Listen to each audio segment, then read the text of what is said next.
In the field of gene therapy, gene therapy is the collection of methods that allow correction of a defective gene that has been diagnosed in the child or embryo. With the help of gene therapy, we can treat the genetic disorders. The first gene therapy was done in 1990. There was a 4 years old girl which was suffering from the disease that is ADADC. It is adenosine deaminase deficiency. This disease caused due to the deletion of a certain gene,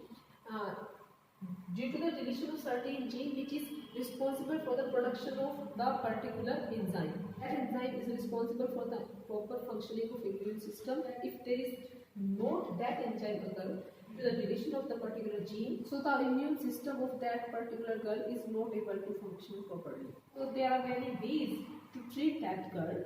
First, the enzyme replacement therapy. In this therapy, we can give the shots of that particular enzyme to the girl time to time. But this is not a permanent cure. We have to give the shots of that particular enzyme throughout their life. Another technique is gene therapy. In this, we introduce lymphocytes to the patient's blood. It means that first, we took the blood cells of that patient and grow outside in a cultured medium.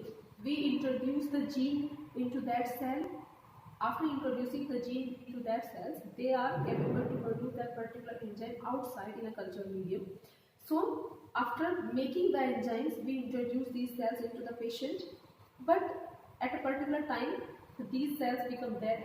So, this is also not a permanent cure, but we can treat the girl temporarily. Another technique is introducing the deleted gene into that particular girl at their embryonic stage. If we diagnose this disease at embryonic stage, so then with the help of gene therapy we can cure the disease permanently by introducing that deleted gene into the cells of embryo. Molecular diagnosis. It is the detection of disease at early stage, before the symptoms. So for the early detection of disease, we use some molecular diagnosis techniques. So there are some techniques like recombinant DNA technology, PCR, polymerase chain reaction, and ELISA. With the help of recombinant DNA technology, we can detect the disease with the help of this technique.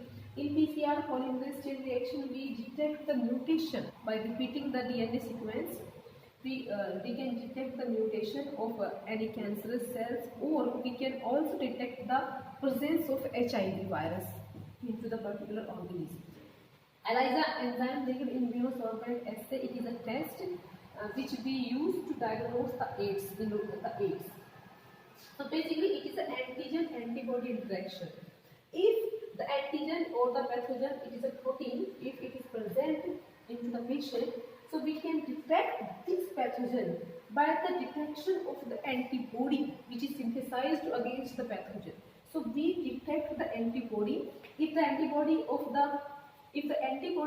which is specific to the pathogen is present into the human body, into the patient, so it means that the disease is present. So by the detection of antibody, we can diagnose the disease into the patient. So these are some techniques which we use for the early detection of the disease.